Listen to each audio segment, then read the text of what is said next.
En Gálatas 3:15 al 18 dice: hermanos, hablo en términos humanos. Un pacto, aunque sea de hombre, una vez ratificado, nadie lo invalida ni le añade.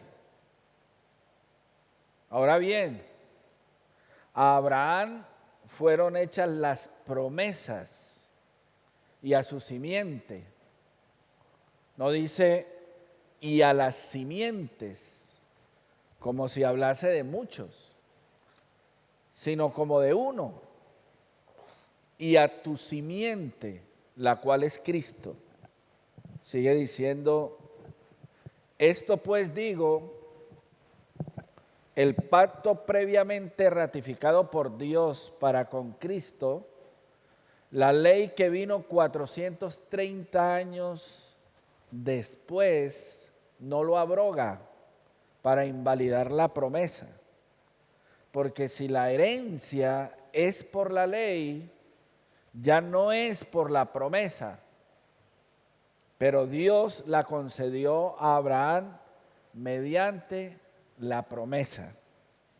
Vivimos en un mundo donde los acontecimientos sean no solamente políticos, no solamente acontecimientos económicos, no solamente acontecimientos morales, sino acontecimientos que tienen que ver con la historia, las guerras y las confrontaciones constantes. Todo lo que uno está escuchando constantemente acerca de los temas políticos, que el líder en tal parte de tal país, dictador, entró en guerra y mató a tantos. Y por allá, desde el punto de vista de las pandemias, resultó ahora el virus del mono y el otro virus de no sé qué, y entonces ha matado a tantos. Y uno sigue oyendo las noticias que la economía va a haber una recesión, una hambruna, y entonces la situación se va a poner compleja. Entonces, cuando uno está escuchando por internet, por televisión, la gente, todo eso que está aconteciendo, y uno no está bien entendido en la Escritura, y uno no está entendiendo el plan y el propósito de Dios, usted cae en una incertidumbre de fe. Usted empieza a pensar, bueno, y esto al fin y al cabo, ¿quién lo controla? Y luego empieza a cuestionarse acerca de su existencia y a caer en un mar de dudas y en una serie de pensamientos que lo llevan a usted a veces a pensar que Dios no es real. Ay, si Dios existiera, ¿por qué hay pestes y virus que matan a los niños y matan tanta gente? ¿Y por qué, si Dios existe, por qué la guerra en Ucrania matando tanta gente? ¿Dónde está Dios que permite que esté el Vladimir Putin esté matando y el otro allí con armas y todo eso? Pues hermanos, todo lo que acontece, en vez de llevarlo usted a pensar que Dios no está, usted tiene que convencerse que todo ese cuadro de realidades da testimonio de que Dios es real. Lo que pasa es que usted no tiene las piezas del rompecabezas, del puzzle en la mente, y usted entra en una serie de temores y de miedos. ¿Qué va a pasar? Por eso es que yo me tomo el tiempo a través de la Biblia de leer ciertas escrituras, ciertos pasajes, para que nos demos cuenta que nuestro Dios es real, que Dios está aquí con nosotros, que el Señor tiene el control y que el lugar más seguro en el que usted puede estar es en las manos del Señor. Pero para poder tener esa convicción y esa certeza, uno tiene que entender verdades. ¿Qué verdades? Las verdades que Dios a través de la historia nos las dejó escritas en la Biblia. Hay personajes en la Biblia que existieron, que estuvieron, murieron, ya no están. Pero lo que Dios le dijo a esos personajes en tiempos pasados se cumple no en virtud del personaje, sino en virtud del Dios que lo dijo que lo iba a hacer. Y eso da evidencia de que nuestro Dios es real. Y eso es lo que tenemos que entender.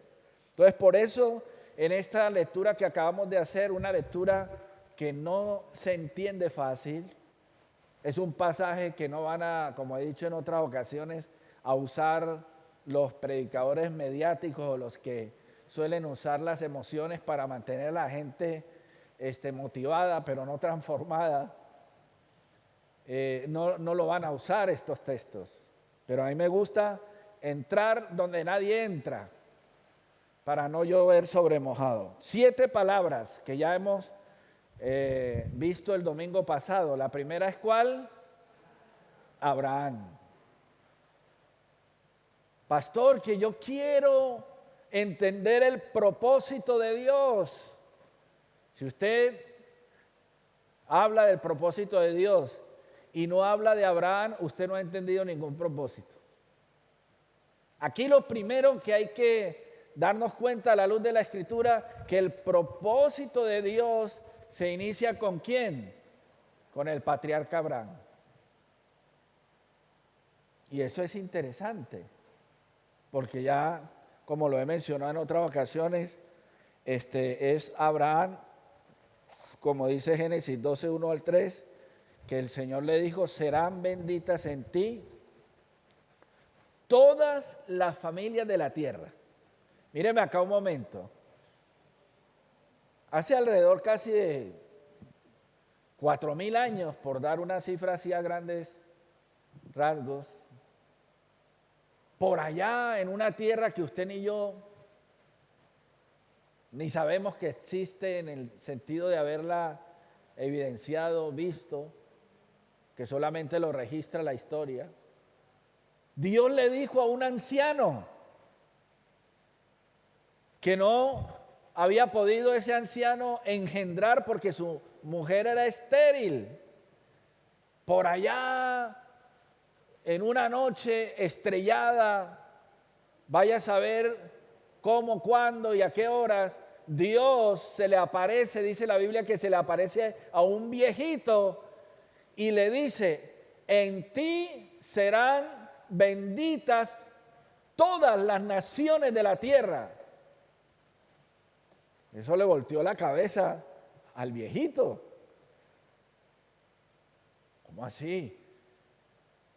Que por mí, por medio de mí y por medio de mi descendencia van a ser benditas todas las familias. Eso es una macroempresa, es un proyecto a una dimensión eterna, difícil de captar para una mente que era la mente de Abraham, pero Dios le dijo a Abraham, sal y cuenta las estrellas y las puedes contar, así será tu descendencia. Y Abraham, pero si no tengo hijos, ¿cómo me va a decir que mi descendencia si ni siquiera tengo prole? Y ahí pasaron 25 años, porque el Abraham que salió por allá de la tierra de Ur de los Caldeos, caminando hacia una tierra que él no sabía cuál era, 25 años los usó Dios para cambiar la mente del patriarca. Por eso es que la Biblia menciona a Abraham alrededor de 300 y tantas veces, hablando de este hombre como el amigo de Dios. Abraham llegó a ser el amigo de Dios. Abraham fue llamado el padre de la fe.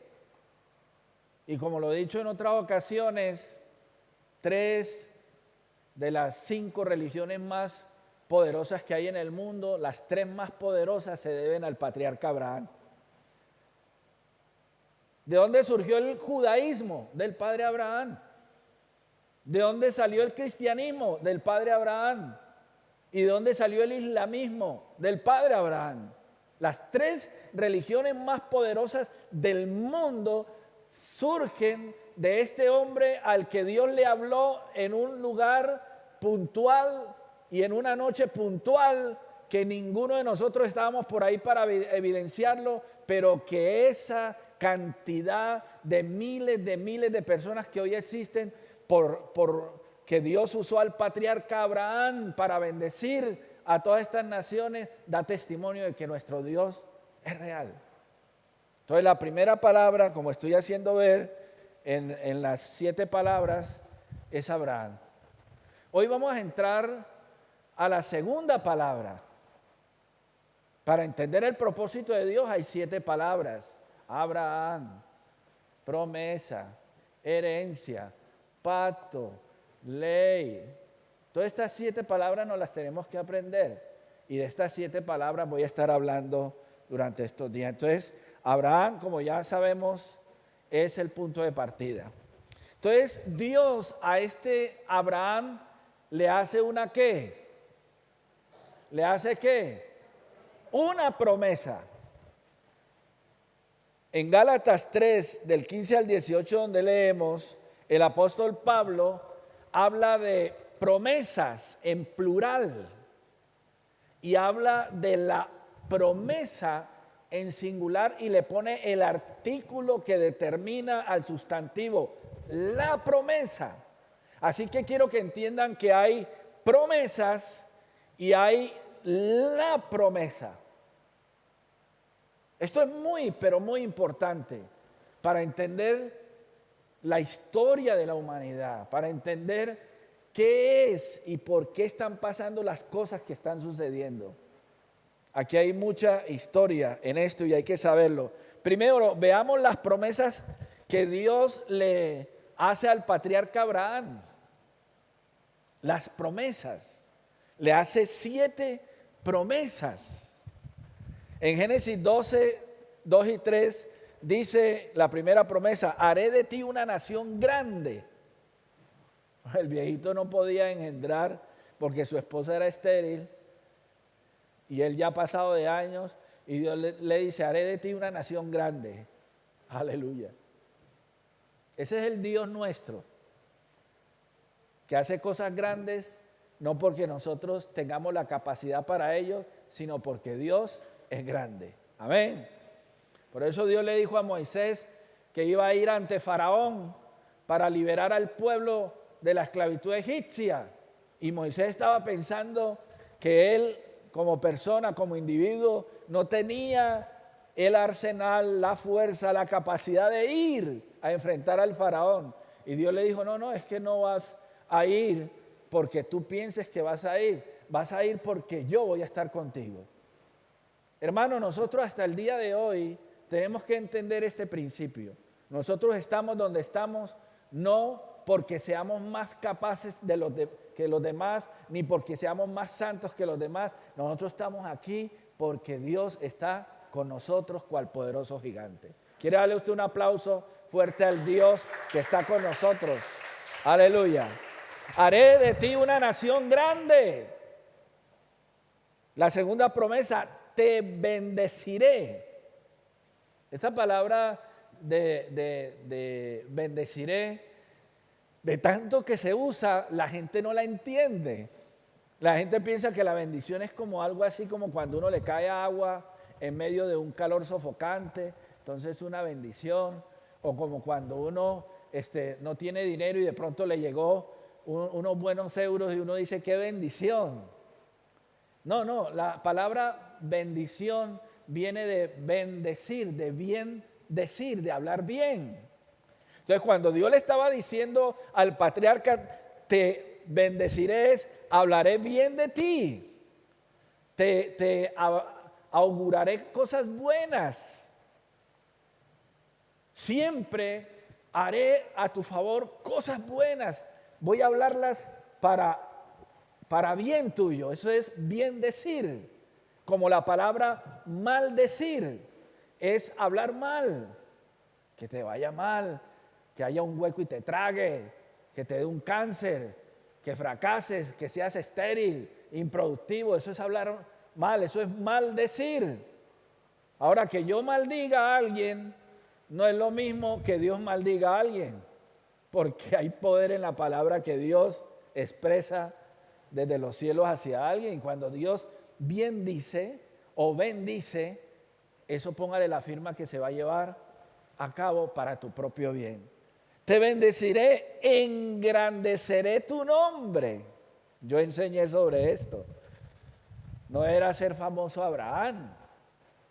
Engrandecer el nombre es en el ser, porque el nombre es la esencia del ser. Y engrandecerlo es llevar al ser a ver más allá de sus propias capacidades, de sus propias limitaciones. Cuando uno viene al entendimiento de la verdad de Dios y al conocimiento del Dios de la Biblia, la mente, el espíritu, el ser interno de uno se ensancha. Cuando uno empieza a conocer al Dios de la Biblia, hay certeza, hay convicción, hay seguridad interna. Y en ese sentido, uno empieza a entender esto de engrandecer el nombre. Abraham era un viejito que no había podido engendrar. Tenía mucho dinero, pero no sabía en realidad la razón por la cual tenía tanto y para qué. Como siempre lo digo, usted puede tener mucho dinero, pero si usted no tiene en su mente, en su espíritu, una visión, un llamado, una pasión, ese dinero se convierte en una desgracia para usted. Serás bendición. Mira las promesas. Donde llegaba el patriarca Abraham, había prosperidad, había victoria, había libertad, había perspectiva de vida, bendición. Serás de bendición. Donde quiera que tú estés, si hay crisis, serás solución a esa crisis. Si hay problemas, será solución a esos problemas. ¿Usted no se ha dado cuenta que hay gente que llega a ciertos lugares y la sola presencia de esa persona genera cambios para bien? Bendeciré a los que te bendijeren. A los que hablen bien de ti, yo hablaré bien de ellos. A los que te maldicen, yo maldeciré. Wow. Y entonces la última, y en ti serán benditas todas las familias de la tierra. De esto en su momento tomaré un espacio para hablar bien. Romanos 9:4 dice que son israelitas, dice el apóstol Pablo, de los cuales son la adopción, la gloria, el pacto, la promulgación de la ley, el culto y las promesas. Entonces acuérdese que el apóstol Pablo habla de las promesas. Te bendeciré, engrandeceré, etcétera, etcétera. Promesas. Pero el apóstol hace la diferencia entre esas 7 promesas y una en particular, la promesa. Póngale cuidado que esto de la promesa es un tema medular, es historia que nos lleva hasta nuestros días. Es muy importante saber cuál es esa promesa. Génesis 12:7, Dios le dice a Abraham: a tu descendencia daré esta tierra. Entonces Abraham había salido de Ur de los Caldeos a una tierra que él no sabía cuál era esa tierra, y cuando ya estaba en esa tierra y llegó y Abraham no sabía nada acerca de esa tierra, el Señor le dijo: esta tierra donde tú estás se la daré a tu descendencia. Esto, hermanos, esto se dijo hace 4,000 años. Una cosa es que alguien en algún momento le diga a un viejito, a tu descendencia daré esta tierra, y otra es que eso que se dijo se cumpla. Porque el que estaba comprometiéndose y el que estaba garantizando de que esa tierra le iba a pertenecer a la descendencia de Abraham, es el Dios que nosotros adoramos. El que garantiza, el que da evidencia que Dios es real, es esta promesa. Esta promesa amarra todos los acontecimientos de la historia de la humanidad. Es un tema muy, pero muy profundo. Entonces la promesa, no las promesas, sino la promesa fue hecha en primer lugar a Abraham, luego a Isaac y confirmada a Jacob. Si usted quiere una tarea interesante en la Biblia, subraye las veces que la Biblia dice el Dios de Abraham, de Isaac y de Jacob. Y el Dios de Abraham, de Isaac y de Jacob. Y el Dios de Abraham, de Isaac y de Jacob. Y cuando se oiga de los patriarcas, y usted lea en la Biblia los patriarcas, usted se va a encontrar que los patriarcas es Abraham, Isaac y Jacob. ¿Qué fue lo que le dijo Dios a Abraham? Haré una nación grande. Gente saldrá de ti como las estrellas que hay en el cielo. Se murió Abraham y entonces nace Isaac y Dios le dice a Isaac lo mismo. Se muere Isaac y nace Jacob y Dios le dice a Jacob lo mismo, haré de ti una nación grande. ¿Por qué? Porque Isaac era el hijo de Abraham y Jacob el nieto de Abraham.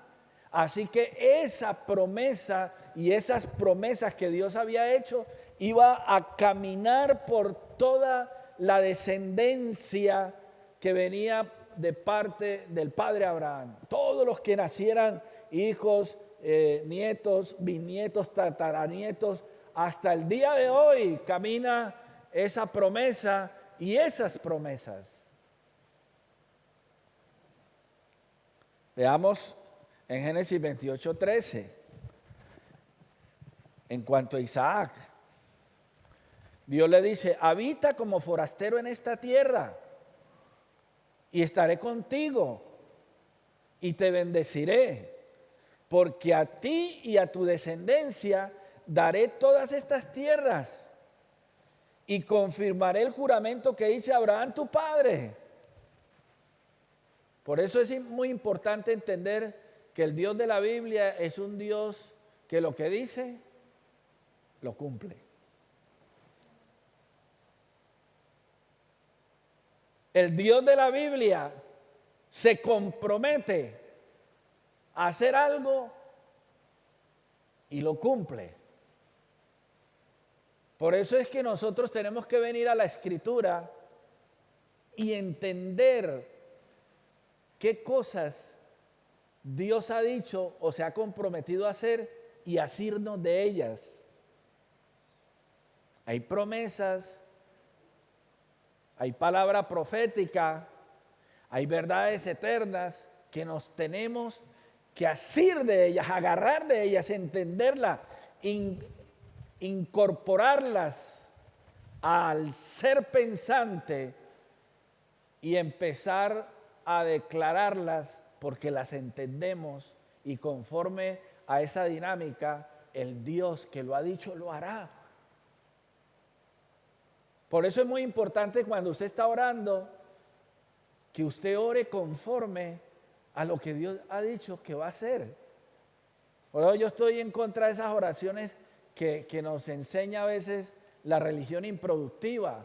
Señor, te doy gracias, amén, aleluya, oh Dios, amén, gloria a Dios, aleluya, 1 hora, 2 horas, yo amén, aleluya. Eso no va a ninguna parte.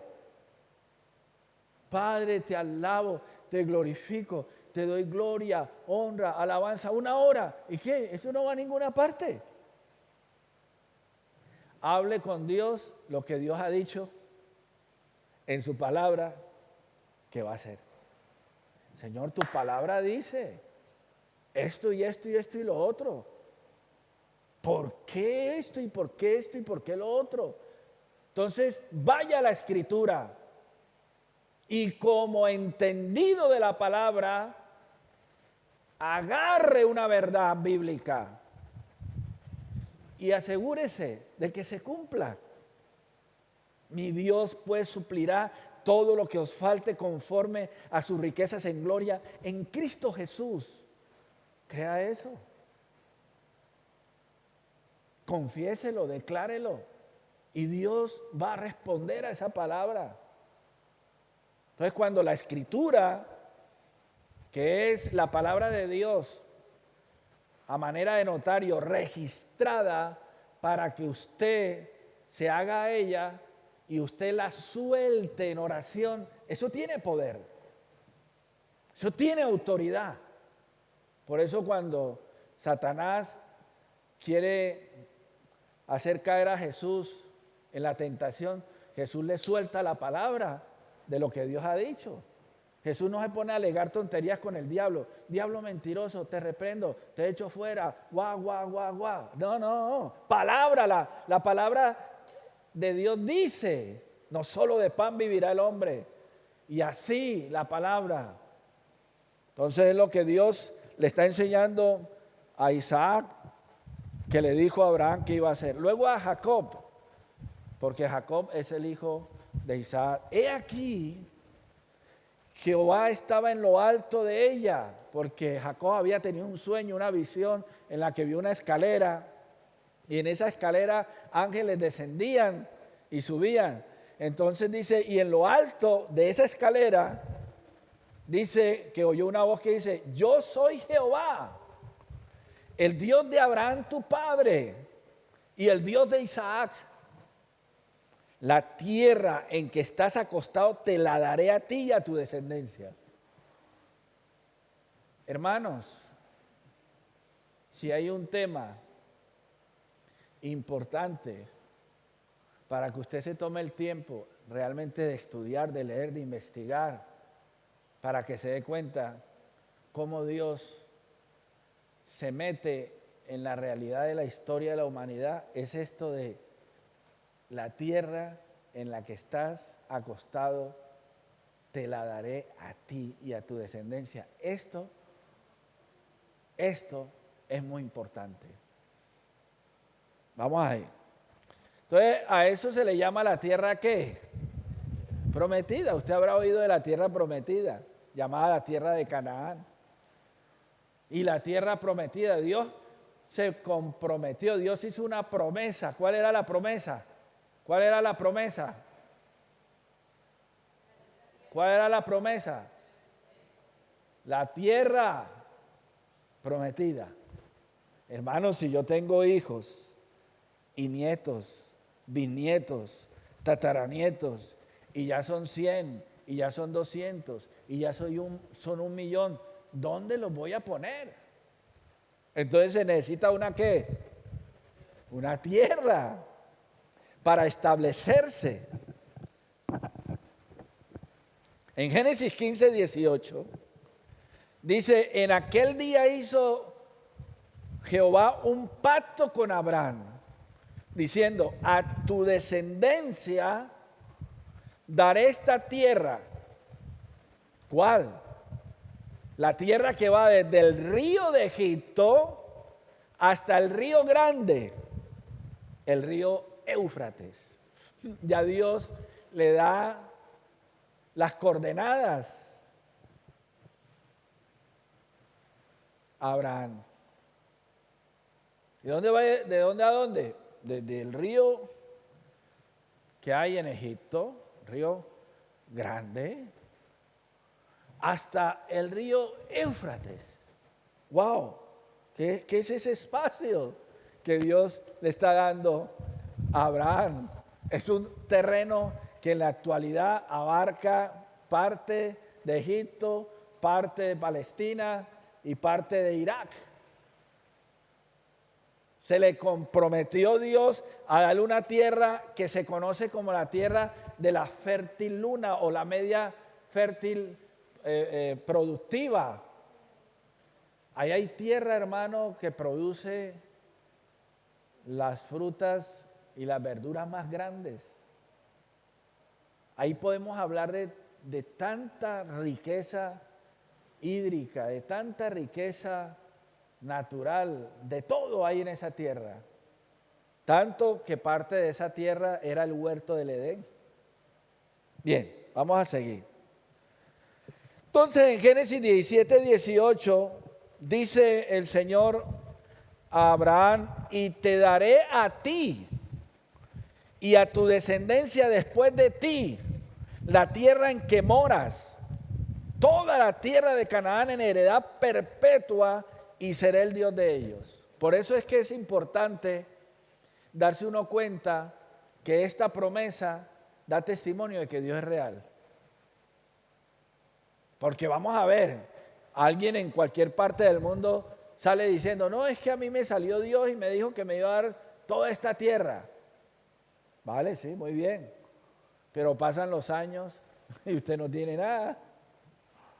No, es que a mí me apareció Dios y me dijo que yo iba a tener, o de mis lomos iban a venir naciones, reyes. Como le dijo, reyes saldrán de ti, naciones. Una cosa es que yo diga que a mí se me dijo eso, y otra cosa es que todavía yo no tengo ni el primer hijo que siquiera sea dueño de una choza. Hermanos, los descendientes de Abraham son los dueños del mundo. Los hombres más ricos del mundo, los que tienen el poder, son los descendientes de Abraham, por parte de los judíos y por parte de los musulmanes o de los islámicos, o más bien digo de los árabes, esos que se visten de turbante, de todo eso, gente riquísima, dueños del mundo. Eso es una evidencia de que Dios es real. Bueno, en Hechos 7, del 1 al 6, lo que todo judío repite de memoria ante las autoridades religiosas. Cuando un niño tiene 12 años, va ante los sacerdotes, los levitas, y repite de memoria todo el historial desde que Dios llamó a Abraham de Ur de los Caldeos, y toda la historia hasta el momento en que el niño está ahí dando parte de ese informe. Eso fue lo que hizo Esteban antes de ser lapidado, porque Esteban fue el primer mártir y lo mataron. Entonces resulta que él está ante un sumo sacerdote y Esteban le dice: varones, hermanos y padres, oíd. El Dios de la gloria apareció a nuestro padre Abraham. ¿Sabe quién estaba hablando aquí? Esteban. 2000 años después de la promesa. O sea, Esteban, el primer mártir de la iglesia, 2000 años después que Dios le dio la promesa al padre Abraham, está dando testimonio de lo siguiente: varones, hermanos, el Dios de la gloria apareció a nuestro padre Abraham. Mira cómo le llama, nuestro padre Abraham, estando en Mesopotamia, antes que morase en Harán. Y le dijo: sal de tu tierra, de tu parentela, y ven a la tierra que yo te mostraré. Entonces salió de la tierra de los caldeos y habitó en Harán. Y de allí, muerto su padre, Dios le trasladó a esta tierra en la cual vosotros habitáis ahora. Si usted quiere un estudio extenso sobre la tierra, hay que estudiar el libro de Josué, el libro de Jueces, para que nos demos cuenta qué fue lo que pasó, cómo se conquistó y qué ha pasado con esa tierra hasta el día de hoy. Pero no vamos a entrar ahí, solamente le estoy mostrando la promesa. Entonces salió de la tierra de los caldeos y habitó en Harán, y de allí, muerto su padre, Dios le trasladó a esta tierra en la cual vosotros habitáis ahora, y no le dio herencia en ella, ni aún para sentar un pie, pero le prometió que se la daría en posesión y a su descendencia después de él, cuando él aún no tenía hijo. Fíjense que 2000 años después se está repitiendo de manera religiosa, de manera, a ver, hay una palabra que estoy buscando, a manera de ceremonia, de fe, lo que se había dicho 2000 años atrás. Bien, solo para mencionar, dice, y le dijo Dios así, que su descendencia sería extranjera en tierra ajena y que lo reducirían a servidumbre y lo maltratarían por 400 años. Entonces fíjense que Abraham aún no había tenido hijo y Dios le estaba diciendo, mira, te voy a contar la historia de lo que viene de los próximos 500 años de tu vida. ¿A cuántos les gustaría saber la historia de tu vida 500 años atrás o 500 años después? Si Dios le dice, tú vas a tener un hijo, y resulta que el hijo que usted va a tener otro hijo, y ese otro hijo va a tener otro hijo, y resulta que ese bisnieto, tataranieto que va a tener, se va a multiplicar, y van a ser 70, y los van a tener esclavos en un imperio llamado el Imperio Egipcio. 400 años estarán allí. Pero luego saldrán de ahí. O sea, si a usted le están contando toda esa historia y luego pasado el tiempo esa historia se cumple, el que la contó y dijo que iba a suceder es Dios. ¿Que conoce qué? El futuro. Tras la guerra árabe-israelí de 1948, según los acuerdos del armisticio árabe-israelí, el armisticio ya saben que es. La palabra armisticio es de armas, de no seguir peleándose, llegar a un acuerdo de paz previamente.